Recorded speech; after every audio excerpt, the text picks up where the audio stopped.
Hello everyone, welcome back to the next topic which is important for the mains 2022, that is the GS paper 3 economy point of view.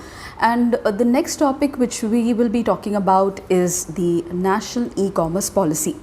Now, I'm sure that you might have heard about the national e-commerce rules which were brought about by the Ministry of Consumer Affairs.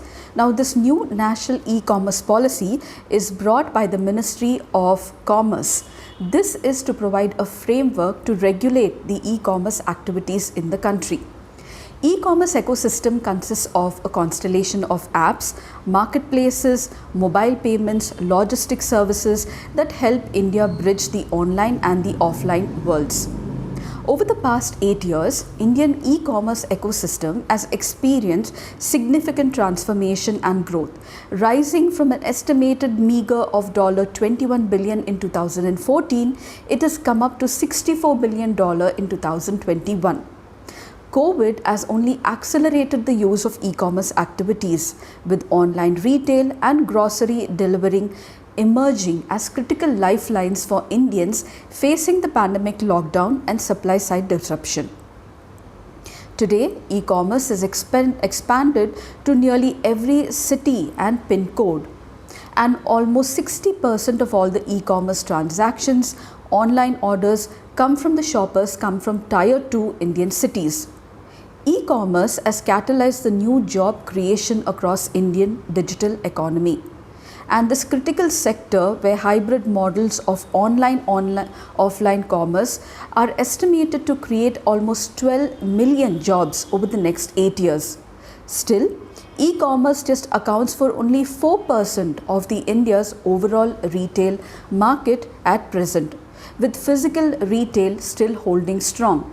So we can see that there's a huge potential of covering almost 96% of the potential activity by e-commerce sector, and therefore the government thought there is an urgent need to lay down a framework for regulating the e-commerce arena.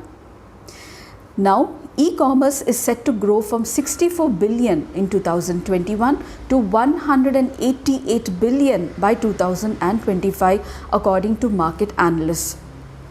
So the draft e-commerce policy, which was brought about by the Ministry of Commerce, touches on 6 broad issues, and these are e-commerce marketplaces, regulatory issues, infrastructure development, data, stimulating domestic digital economy, export promotion through e-commerce.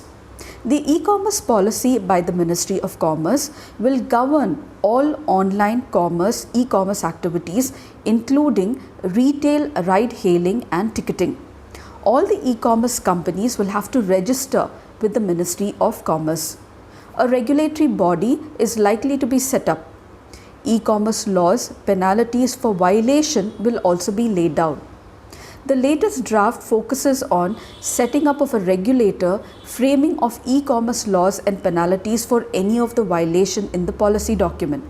It will also cover all e-commerce companies, both Indian as well as foreign funded ones. It also specifies the principles for usage of data for development of the industry by Indian and also foreign funded companies to prevent misuse of access of such information. So as we have seen that the policy document has been placed in the public domain by the Ministry of Commerce, and it is called for various comments and suggestions over the policy. We have also seen the 6 broad areas that this policy document will be touching upon. Similarly, the Ministry of Consumer Affairs has come out with rules. But because of certain criticisms, now the Ministry of Consumer Affairs is going to come up with a new set of rules to make it aligned with this new policy document. So just let's wait and watch what the new rules will specify. In the next post and the video, I will be telling you about the previous rules which were brought about. And there are certain criticisms also to these rules, which is important as a student who will be writing the mains for you to remember. But until then, I think this information was helpful for you and will definitely help you to write a good answer if asked on the national e-commerce policy by the Ministry of Commerce. All the very best.